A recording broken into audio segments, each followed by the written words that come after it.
When the spawn meets world, when the What up, bros? What up, bros? And welcome to Bro Meets World. When it's bro meets world. Your Boy Meets World fancast. This is episode 64. I'm Ceej. And I'm your boy, Tony Coitus. And Tony Coitus, it has been, forever since we've recorded. It's so funny you say that because, I've missed this thing so much. With this episode, a lot of good and a lot of, okay. Like, you know, just like, okay, moving forward. It's so funny you say that because there's so many parts of this episode that, like you said, I'm rolling my eyes at, but ultimately by the end of the episode, I was sold on it. Again, I will not disagree with that. Yeah. I was like, the way that they do things, the ideas that they bring up, I'm in favor for. But, like, there are a lot of things that I'm just like, and we're going to roll past that because either we need to or I'm just going to make note of it so we can talk. Yeah, I mean, like you said, there's some thorns, but it's mostly pretty good. Okay, also, are we going to talk about your latest announcement? Oh, yeah. So, obviously, we've taken some time off. I did some traveling. Ceej did some traveling over Thanksgiving holiday. I went to Spain with my girlfriend, but I came back from Spain with a fiance. Yes, you did. Yeah, it's been a good time. Yeah, I was like seriously, I was like in I think either on the plane or something, and I just told my boyfriend, and I was like, oh my god. I think that like literally I just responded to you, oh my god. It was one of those things where I was just like, I wasn't sure if it was actually going to happen or not. So that's why I was very hesitant to tell a bunch of people because I was like, so many things have to happen perfectly in order for this to go down. But ultimately it all came together pretty well. And, the best thing about this is that my now fiance understands and respects the world as in Boy Meets World. So she, that's really all you need for a perfect romance, I think. Absolutely. Like, common interest, as they say. Well, the one thing I will say about my now fiance is that our very first Valentine's Day we had together, and I've mentioned this before, she quoted Topanga Lawrence in the Valentine's Day I think card. that in itself says everything you need to know. It was my go-ahead. So. Topanga for life. So, okay, are you ready to get into this episode? Let's get balls deep into life lessons, bro. I want to say, speaking of for life, this is the Tell Me About It. Tell me about it. This is season 3, episode 18, Life Lessons. That was a little duck, buddy. I love it. Corey's classmates are antagonized by Mrs. Feeny's harsh exam schedule and decide to retaliate by vandalizing his home.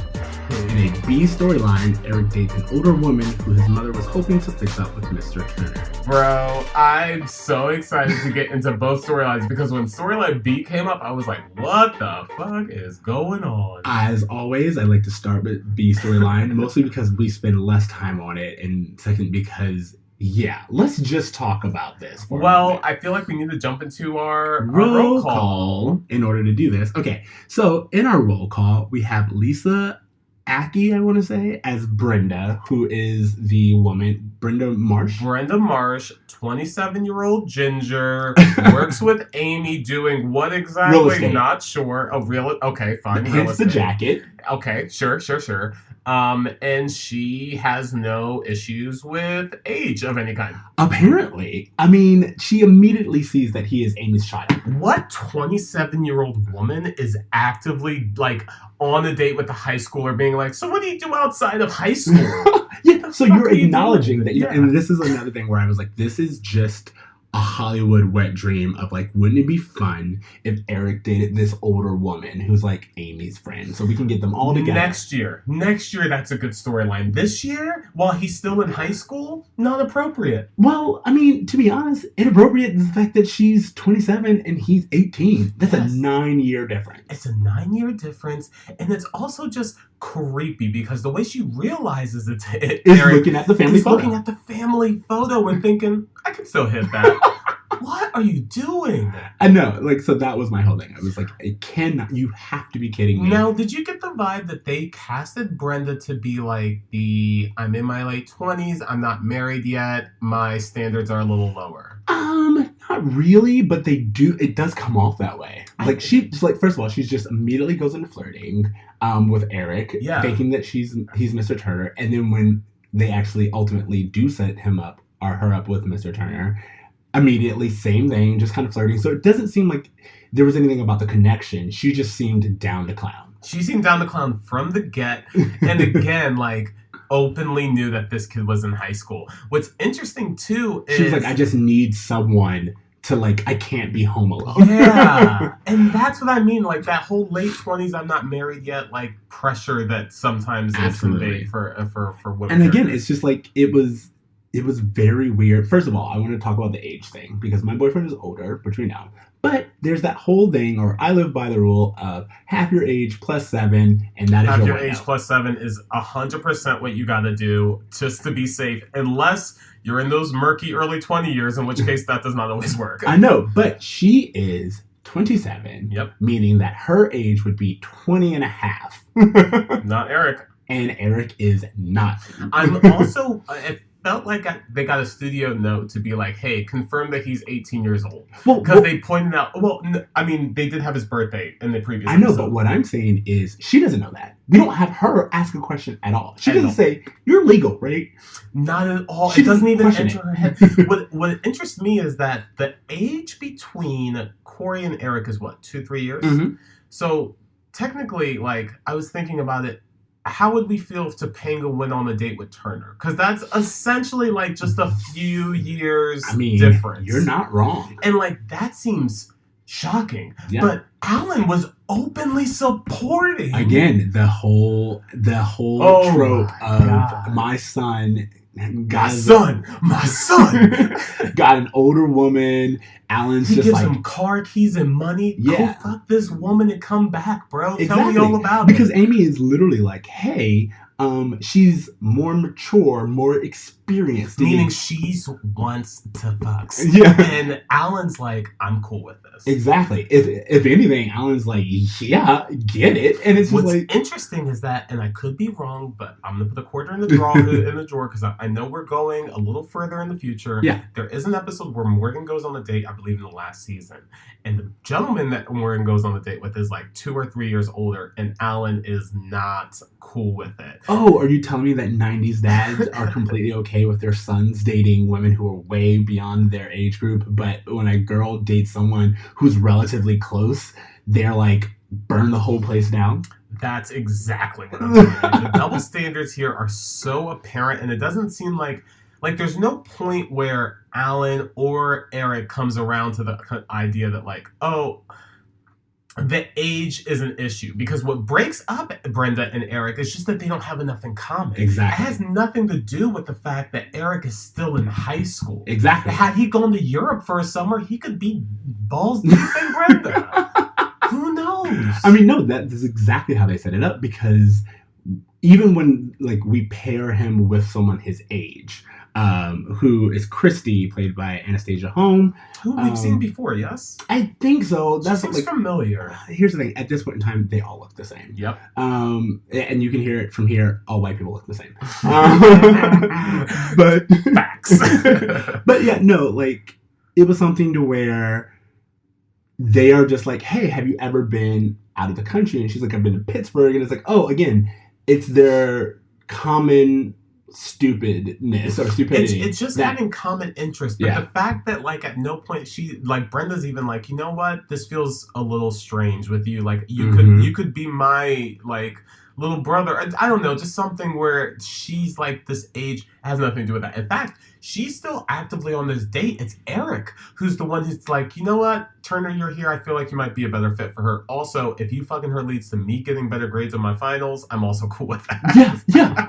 Again, but then also, like, there's a part of this that I really, really wanted to talk about because it was definitely my bruh moment, which is that Eric goes, you never got me a pony.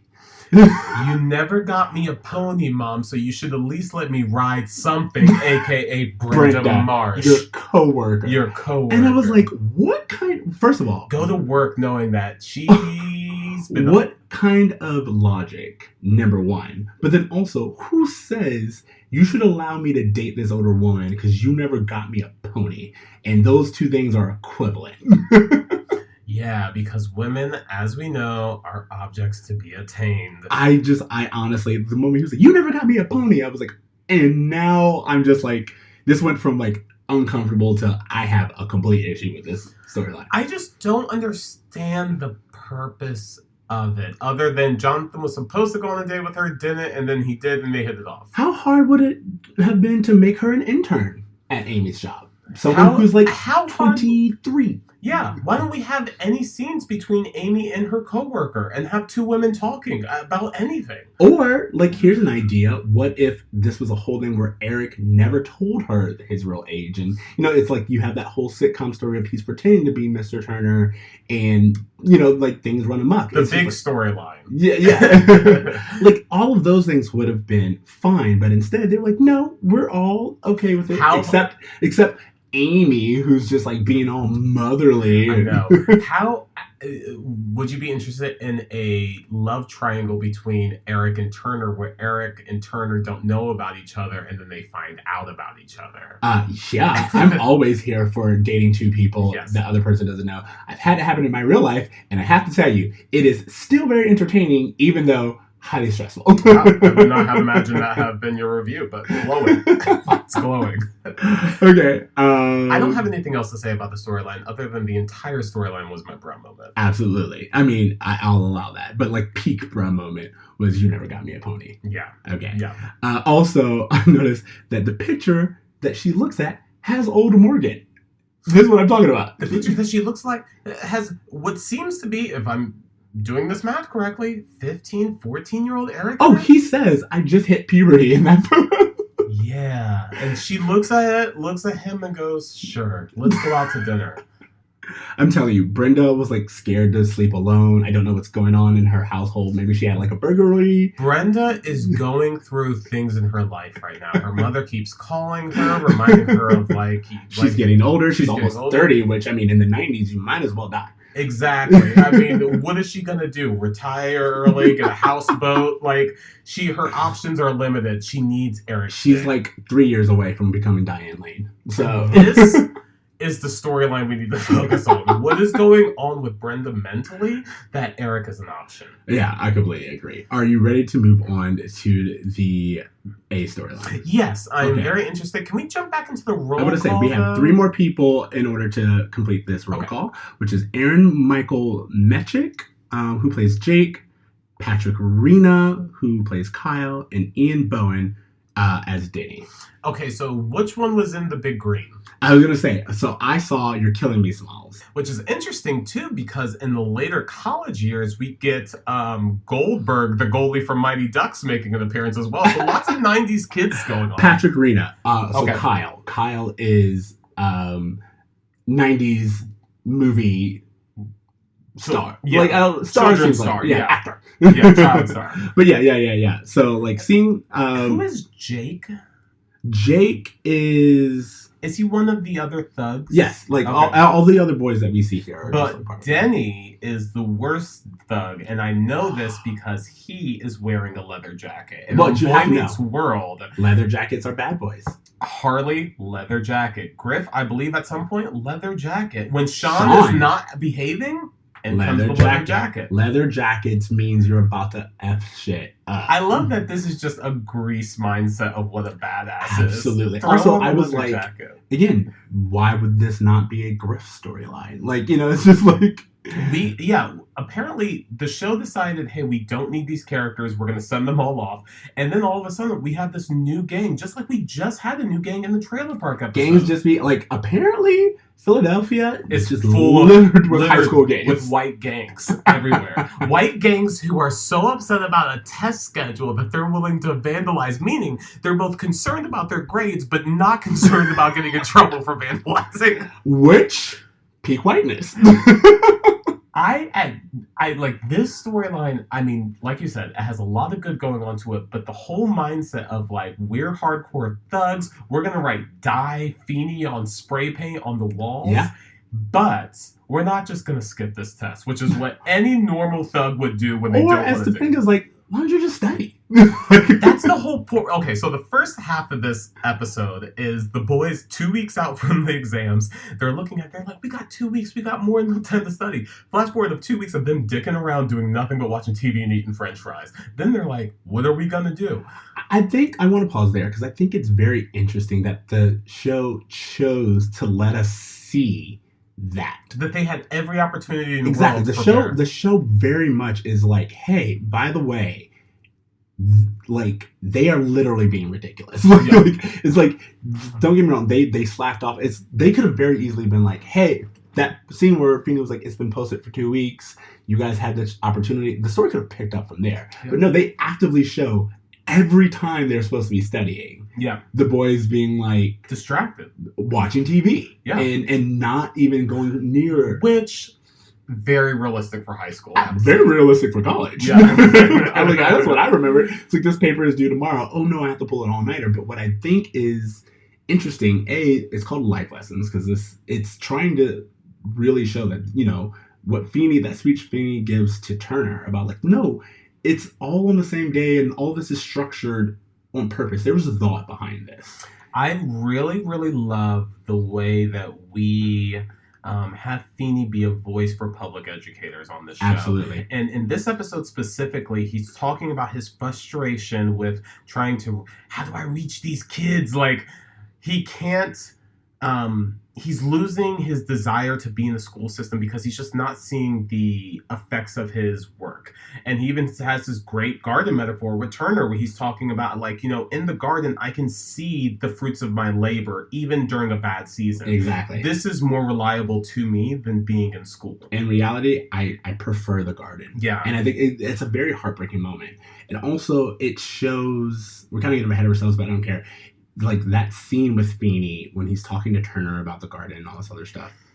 And you can see with Alan, and then earlier, I think it's earlier in the episode where he's talking to Corey about it, Feeny's feelings are hurt. Yeah. And they do it in a very Feeny way, but you understand that he's legit hurt by this. And you know that Feeny is old enough to where it's like he could get over this if he wanted to, but he's just legit discouraged. Well, he's also like, I have to imagine he's feeling incredibly unappreciated because to him, he has, you know, purposefully over years and years of being an educator decided this is how the final should be to get the greatest growth out of these students. And he describes that to Turner, he describes that to Corey, and yet everyone is like, you should reconsider, you should reconsider, you should reconsider. As if to say, hey, your years of being an educator are leading to a judgment that's misinformed.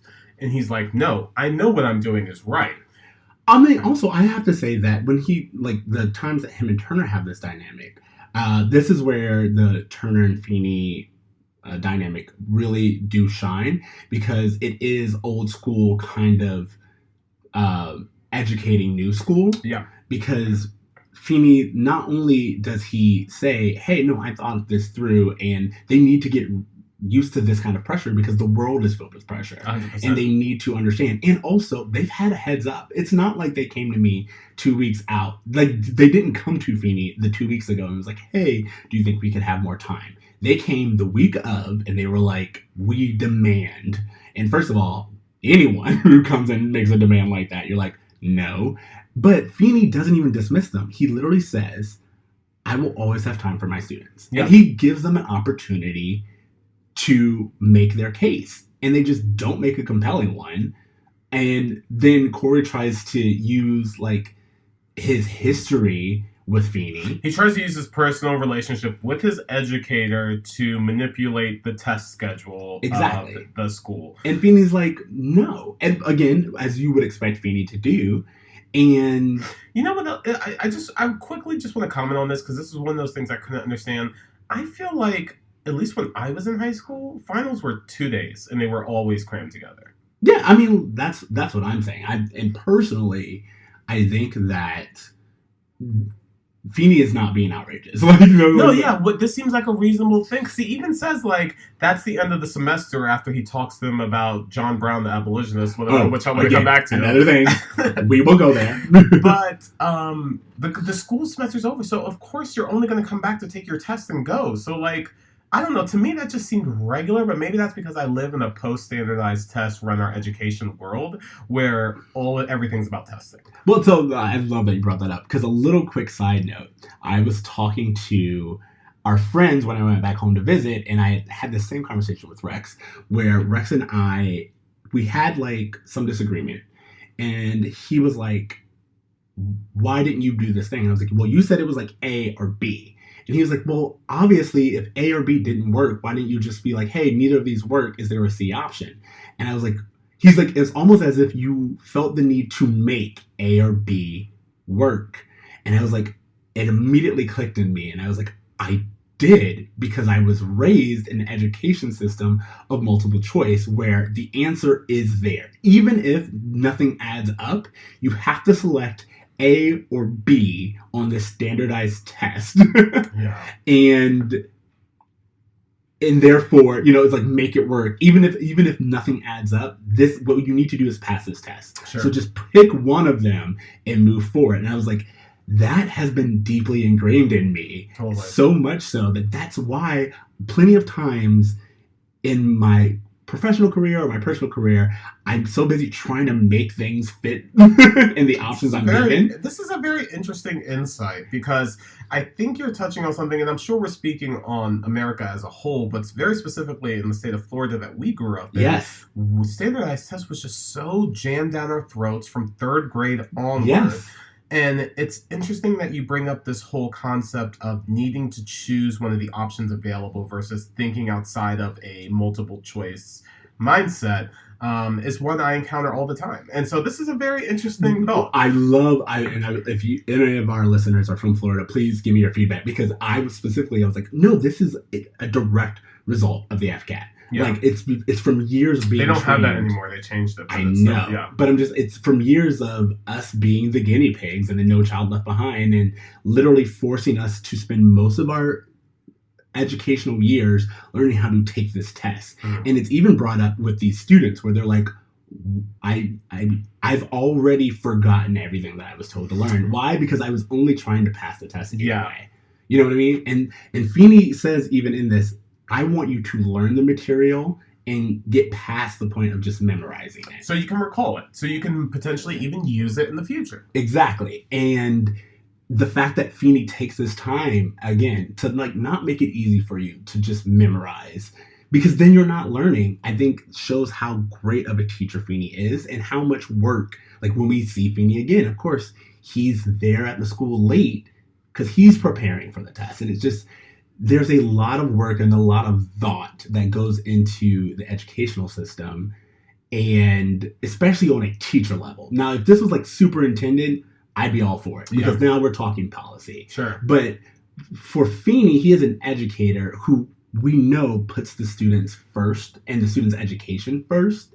And so I just thought that this was a very good platform to give him. And then also for, as I mentioned earlier, the writers to be like, not only are they giving Feeny this soapbox, but they literally show us the students not studying, which means there's no questioning on whether or not he's right. I want to go back a little bit to when we were talking about Corey asking Feeny for to change the policy. Mm-hmm. Corey was nominated by a group of his peers to be the one that talks to Feeny. When Corey comes out, he's telling the peers, "Hey, I didn't get anything out of Feeny," and that's when Denny, Leather Jacket gang member, says, "All right, we're gonna settle this shit ourselves," and that's when we start to see a slew of vandalism take place amongst this group. Absolutely. The first being a Feeny's home, where they TP'd, they egged it, and they even broke a window. And the second being vandalizing the school, where they even tried to break into the school to destroy the inside of it. I guess I have a few questions. One, what are your thoughts on the likelihood that these kids actually give a shit about their grades? And two, do you remember doing any kind of like intense vandalism as a kid? No. All right. So two things to answer that. One is I would say that they probably do care about their grades because remember we are still talking about the 90s where everyone's being told to go to college and grades are really important and the pressure to succeed is there. And so I do kind of both sympathize and understand the idea of I honestly it just feels like too much. I can't. And like there's just no give. I would understand that, but the show specifically shows us everyone. Yeah. Like there's a scene at the end where everyone isn't studying. Yeah. They're all at Chubby's watching TV. And it's like, all right, so again, it's not that the pressure is too much. It's like you have terrible time management. Yeah. But I do believe that they care a lot, but it's more so from like, not that they care, but that their parents care. Sure. And they need to achieve. But then also in terms of vandalism, I thought of there was only one time in our time in high school that I could think of where this happened, and it was during senior prank. Yeah, it was. Well, I think it was senior prank, but it was either senior prank or it was like a powder puff football prank. And some girls did it to like someone's house, and they didn't tell the girl's got parents. Super serious. And it got super serious. There was super interviews, and I remember that. Yeah. Shit, yeah. So that was like the only time I could think of. But again, even with that, like that was like sportsmanship, and it was like a whole different world. For me, this I was like, okay, at what point in time did vandalizing Feeny's house change your schedule? Like all that time you spent, you could have been studying. You know, or it's just like, or as a, just don't show up. Like Feeny's like, just they're like, we're not coming, and he's like, okay. Yeah. I do want to quickly state that I went through a phase over the course of like a summer or so where I did TP my friends' cars quite a bit. Me and a small group of people that will remain undisclosed. I have an idea of who is in that group. We were the night crawlers, and we would so nerdy. We were the night crawlers, and we dressed up, and we would go to our friends' houses at night. This was like college. Yeah, we would go to their friends' houses at night, and we would TP their car, like cover their car with toilet paper or whatever like that, and it was all good. The Post-it notes, all that stuff. We get it. It was all good until one morning someone was like, hey, I have to pick up my boss and we have a really important day in my car. Like, you guys have to help me out with this. And so we actually had to go back and like clean it up for you. And that's the thing, like it's usually like I remembered we used to have pranks and stuff in high school and stuff. Like there was this thing that we did at the job that I had where on everyone's birthday you would literally pie them in the face. And like just like something you did, it was very fun. And as usual, some employee took it too far with a new employee, new female employee, and it just was like HR nightmare. Shut it down. It's just like it's always fun until it goes too far. Yeah, and you're like, okay. But just in general, my whole thing is for this particular situation, how did it help at all? It not only doesn't help. It felt like they were like, we're just gonna annoy him because he's annoying us. Exactly. And even like destruction He's of made our lives hell.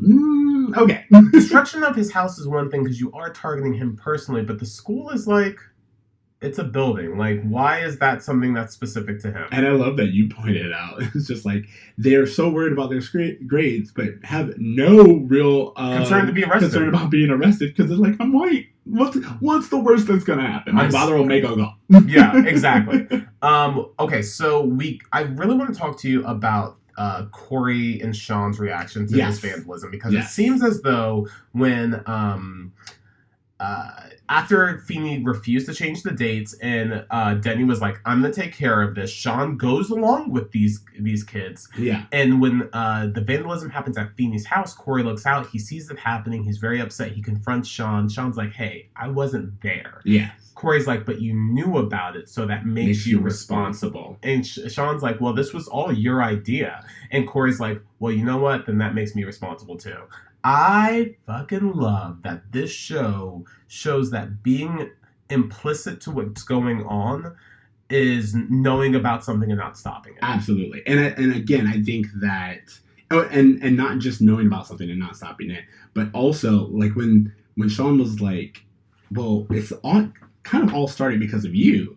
I thought that they would have like that moment where Corey thinks about it and like the dramatic music or whatever, but no, Corey just jumps into it. You know, honestly, I think that makes me responsible as well. Yeah. You know, it's like I was the mouthpiece of this, and even though things escalated outside of my control, I got the ball rolling. And so I have some responsibility. And he's taking responsibility for like starting a frenzy, like starting a riot, like getting people all fired up. There's a scene which happens with Corey all the time. All the time, because there's even a scene before they go to talk to Feeny where they're in the cafeteria, and it got me so many throwbacks to the protest episode. Well, we've done this now 3 times. And I was like, is it like something where once a season Corey just gets a mob behind him? Yeah, because either he's protesting another test that Jonathan gave him in like season 2. There was also the episode where he ran for president, exactly, school president. So he really is good at like getting a group of people really excited, and so I'm glad that he was able to recognize his role in it. Now, the vandalism that happens at the school, a different story. Sean, Corey, and Topanga. Well, Sean actually goes to Corey first. Absolutely. When he finds out that it's going on. He literally says, he's like, they're at the school right now. And what do you think of Sean going to Corey with that information and not Feeny or Turner or cops? Well, I feel like it's one of those things of kid rules, you know, like this stays between us. And like even though I don't agree with it, I do understand that not only the TV trope of we can handle this as students, but the very real world allegiance that people of the same age group tend to have. Kid code. Yeah, kid code. Thank you, I can't think of it. But like kid code of just being like, hey, you know what? We need to stop this because this is within us, and we don't want them to get in trouble more than they need to. I find it incredibly problematic that this show would encourage kids to fight a gang, an armed gang. Oh, again, I don't agree with it, but I'm just saying I understood. I was like, yeah, I can see that being the logical step. And so much so that when Sean actually does have his little monologue at the end, he says, what you've done is given me the right. Like the moment you broke that window, the moment you you made this violent, that was the moment you gave me the right to call the police. I want to talk about what Sean says a little bit, because what I love about this is that this is how well this episode is written. We have Feeny saying that like, I'm willing to retire because I'm not seeing the growth that I need to feel like I'm actively contributing to the lives of these students. Exactly. To have Sean be the one specifically that says, I did studying of my own based on the assignment that Feeny gave. I learned what my First Amendment rights are and so forth and so forth. And because of that knowledge, I'm able to tell you that you're now breaking the law and I have the right to call the cops. Feeny sees that. Yeah, it's not done to Feeny. No, but he overhears it. He sees it. He talks to Sean about it afterwards. He's like, oh yeah, it's hard to sleep in your class with all your teaching, something like that. But it's the growth that Feeny needed to see to understand that he is still needed. Absolutely. And the fact that he later, coin in the jar, later goes on to leave the high school once these kids graduate makes perfect sense now. Absolutely, it does. Since he was already considering retirement, but it was his the growth that he was seeing in these specific kids that led him to continue. It makes sense that he would stick around. Honestly, now that you've said it, and I want to put a pin in this because I think it'll be very relevant. I'm adding a quarter to the jar now, but it's like, yeah, it makes sense that Feeny, from this moment on, Feeny kind of decides that his career path as an educator will mirror these students, because he mentioned that the authority and the respect has fallen away. The group of students who he feels like he reaches gets smaller and smaller, and maybe, just maybe, it is literally these students that give some hope. And he's like, I will remain an educator as long as they are learning, because that, like, it seems a little weird, but honestly, even as an adult, it's like, no, I understand you being like, these particular students make me continue with my job every day. I can tell you that there's teachers that I know that are like, oh, I might trade schools, but I'm going to wait till this specific group ages out because they're a favorite of mine. Exactly. Because I feel like educators need, like Feeny says, to feel as though what they're doing matters. And I think to Feeny, these 3 students are like the plant that's still growing well, and he doesn't want to walk away from it while it's still growing. But I think what's really interesting about this, specifically that they had Sean be the one who 100%. said this, is they don't even say, oh wow, Sean's learned a lesson or Sean knew what the First Amendment was or anything like that. What they do is they have Sean say, what's in your hand right now? I love this. Yes. What's in my hands? Nothing. That's how he's taught me. Yeah. That's how he's affected me. And especially since last episode, we saw his family be a bunch of criminals per the show. And Sean is saying he has given me another option. And what we've seen done so beautifully in the last few seasons is that the show has subtly painted this picture of Sean to where we as the audience understand that he could very well have been the one with the crowbar in his hand if it wasn't for Corey and Feeny and all of these Turner and all these people in his lives. So it makes sense for him to be the one that's like, I could have gone down that path and I didn't, and so let me help you to not make the same mistakes. It's beautiful because as you said, it's not something that Feeny says to Sean or Sean says to Feeny. It's something that Sean is saying to his peers, to someone who doesn't know his background, and basically for no one but himself. And it's one of those revelations that's not a single episode like transformation with Sean. We've seen this growth over the course of the series. Absolutely. So that's what makes it so much more satisfying too, because it's not one of those like, oh, in this episode he learned something. It's like, no, this character is actually transforming into something more mature, more mindful, and understanding. Maybe he doesn't understand the way school works, but he's street smart. And he's street smart in the sense that he is able to make choices that benefit him in the long run. As some would say, life lessons. Oh!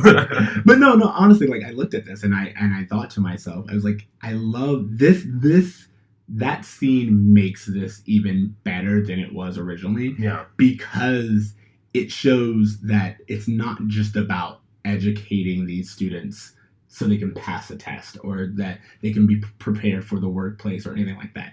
It is, for some people, education is an alternative. Sure. And for someone like Sean, he understands that even though he didn't want to learn all these stuff, it has its value. Can I just ask a quick question? Yes. We see Corey and Sean legit not study for 2 weeks. Corey gets basically all B's. Yes. This is something else that I've been hinting at throughout our conversations, is that Corey is secretly smart because he's able to get through with very little prep, very little studying. He was able to do a fairly good job. Even Sean, considering how bad of a student he's known to be. As usual, Sean retains information when he tries. Yeah. And I think that even with that note, it's something to where Feeny, when he applies this pressure, it's because of something like, we don't know all the students, but we know for a fact that Feeny understands Corey and Sean are very intelligent. They just don't care. Yeah. And he has to construct pressure to make them care, because when they do care, they surprise even themselves. Yeah. So, anything else you want to say? No, I just thought this episode... I do want to say 2 things. One, Corey is wearing a very disgusting Argyle sweater for a majority of the show that's like a lime green. Like, it's like, who the fuck is this kid? Like, I saw that sweater on him and I immediately remembered Corey from season 1, which is like this very childlike, youthful energy, and it seems as though he's so quickly retired to being an old Jewish man. And it's like, I will remind you, as I said previously, Chandler Bing was wearing sweater vests in the 90s. This is what we were doing. I will not. It makes him feel less childlike, and I don't know if that's intentional, but like the way they dress him sometimes is a little odd. One thing I will say is that for the first time that I can recall, maybe I'm wrong about this, Turner was not wearing blue jeans. Turner was wearing a tan suit. I wrote in my notes, Turner is suited up. And it's just one of those things where I feel like, are we supposed to see Turner growing as an educator in the sense that he's taking his job more seriously with his wardrobe because he's not wearing his typical jeans and a t-shirt? Like that's giving him way too much credit. Possibly. But I think I saw him in a suit and I was like, oh, Turner seems weird. Why? Oh, he's in a suit. Yeah. So I don't know. Again, I will say that again, I mentioned the dynamic between Turner and Feeny. And for my Feeny lesson, or Feeny taught me, I thought that it actually came from Jonathan. Yeah. When he's talking to Feeny. And he's like, don't let a couple of goons, like, discourage you. Like, remember, it wasn't the whole school. It was just a few students. And in the words of Donny Osmond, one bad apple doesn't spoil the whole bunch. Again, false, but it's still, it's just something that, for me, I was like, Feeny, who's very much in his feelings in this episode, I felt needed, he did kind of need to hear that. Yeah. And then seeing the fruits of his labor with Sean. It's almost as if to say, in the same way that, like, yeah, a few bad students could really make me feel bad about myself. A few good students could make all the difference. Absolutely. Yeah, so good episode, bro. Absolutely. All right, so what grade are you giving this episode? I'm giving this episode an A. I think it was a solid episode. I thought all the Boy Meets World cylinders were in place. Actually, I'm sorry. I'm immediately taking it down to a B+ because I remembered Eric's storyline. So here's the thing. I was giving it a B+, and I was like, okay, cool. Like, I was like, you're giving it an A, that's fine. The B storyline makes this a B+ for me. 100%. It does take it down to the whole half grade because Eric is legit on a date with an actual adult. And again, I feel like I have to continuously talk about how inappropriate child and adult relationships are in a way that I shouldn't have to. You never got me a pony. And again, I agree with you. I feel like, don't get me wrong, it's an age-old TV trope again with teen shows, but I don't like how normalized we always make teacher dating student relationships in high school. Like, in college, it's always seen as, like, iffy. You know what actually made this even more jarring is that today I was scrolling through my news apps and there was a story about this teacher from South Africa. She's 30 years old. She just got married, and yet she was having an affair with, like, 5 water polo players. Pictures and videos ended up on Pornhub. Like, it was like this whole thing. And so, like, to see, like... Wait, those are accurate? Because you always see teacher gangbang student, and you're just like, I don't believe any of this. Videos and photos of sexual acts, but just, like, things that were sent through text messaging. So, like nudes and things like that. Anyways. Never leave a paper trail. The reason why it struck me is because, like, okay, we have a near 30-year-old woman having a super inappropriate relationship with high school kids. And then I see this Eric storyline, and then I'm just like, well, how is this any different, really? I mean, again, I know it happened in Riverdale. It happened in Pretty Little Liars. Like, again... Dawson's Creek, it's a tale as old as time. It is, but, like... Why? I don't understand why it is, and I don't understand, like... Again, what's very interesting when you think about it is in TV shows where the college student is dating their professor, it's seen as inappropriate. Yeah. There are way more storylines about the college professor who's sleeping with his student, and everyone's just like, dude, what are you doing? But for some reason, when you're doing it with high school students, they're like, yeah, it's part of life. Guys, if you're listening to this and you know of student-teacher relationships, actually, now that I'm thinking about it, I actually know a few from our high school. Don't tell me anything because that makes me complicit and I technically have to report it. Guys, email us and let us know in detail your experience with teacher dates. Forward it directly to the police. Crime line.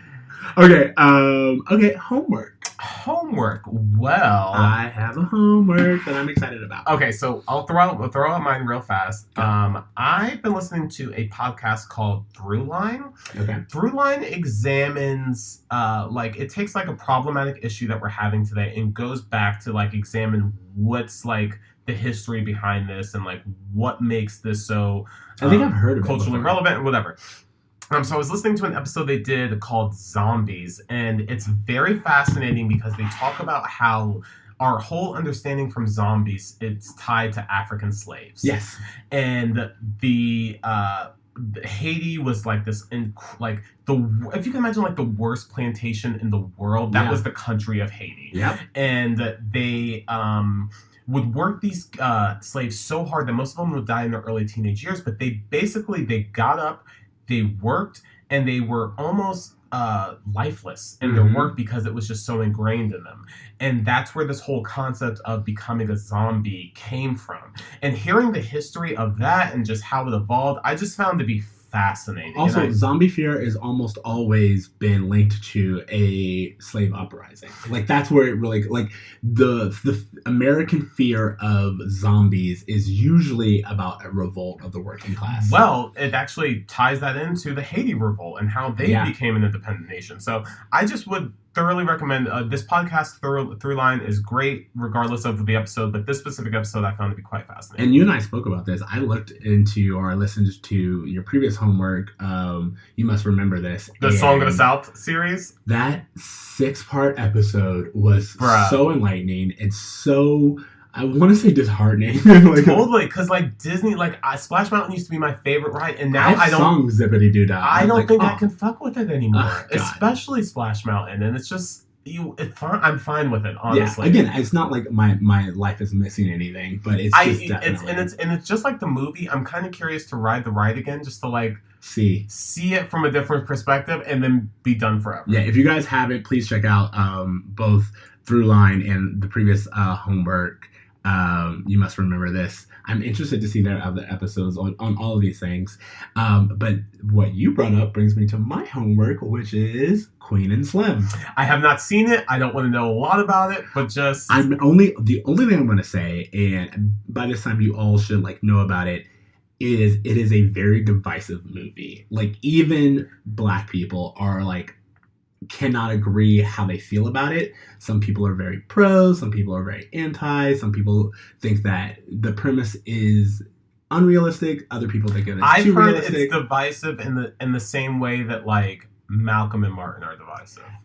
I won't say anything other than I want you to watch it because I want to get your feedback. Seeing it this weekend, and I'm 100% going to talk to you about it. Yeah. Honestly, I think I want more people to see it because I want to. One of the things I will say about this movie that I have not seen, but I've seen a ton of interviews for, is that one of the things I respect is that this is a movie that was written by a woman of color, directed by a woman of color, and when they were putting the movie together, they told the studio, we're going to make this in 1 year because this is an urgent story that needs to be told, and I will not get any notes from a white person about this movie. Absolutely. And it's completely removed of the white gaze. And that's honestly one of the things I'm most interested in seeing. I will say that 2 things. One, a lot of the reviews, like Lena Waithe, the person who wrote it, she said that she wrote, like, Black people have a language of their own.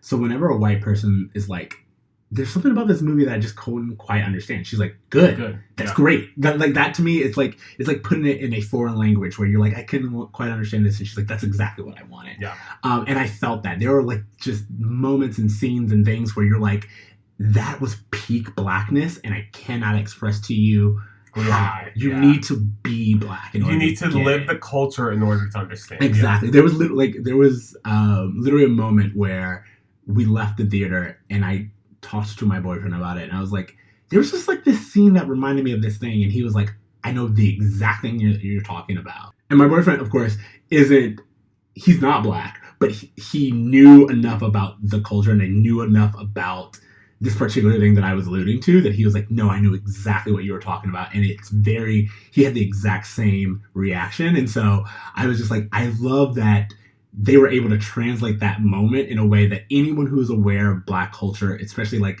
the depths of Black culture, can just be like, yes. One of the things that, you know what, we can wrap this up because I want to see this movie before we keep talking about it. I'm sure we'll continue the conversation, but I'm just very excited for what seems to be this Black movie renaissance that seems to be going on recently. Waves. And yes, which I'm also very excited for. And just seeing what happens when you just leave Black filmmakers alone. And absolutely. That's something I'm really looking forward to. Again, and I want to close on this note, but the thing about Queen and Slim is it's sparking discussion. And I think that it's worth seeing for that reason alone. Yeah. You can love it, you can hate it, you can take from it whatever you want to.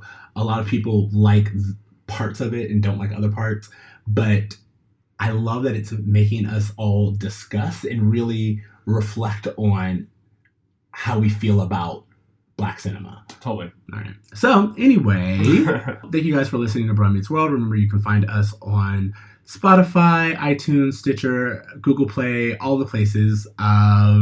You can follow us on. I'm sorry. Actually, we got a question. Can we read it? Yeah. Hold on one second. Yeah. You can also follow us on Twitter and Facebook at Brown Meets World, or email us at brownmeetsworld@gmail.com. You can find me on Twitter at Extra Ceej, that's XERACEEJ. TC? You can find me at @braverme on Instagram at .braver.me. And if you guys have any questions or anything, please reach out to us. We actually got a question recently that I thought maybe we can answer on air. Yeah. That would. So this is what I was going to do, and I can edit this. I was going to just rearrange our morning announcements because that's usually what we do. Oh, okay. Okay, but 3, 2. Oh, you know what? This isn't a question. Oh, yeah, I just saw that. So you want to just leave it out? Yeah, we'll just leave it out. Okay, so you said your tagline. Yes. Find me at @braverme at .braver.me. And guys, if you guys are enjoying our podcast, like Ceej said, share it around. Boy Meets World is now available on Disney Plus, which millions of people have, so there's no excuse.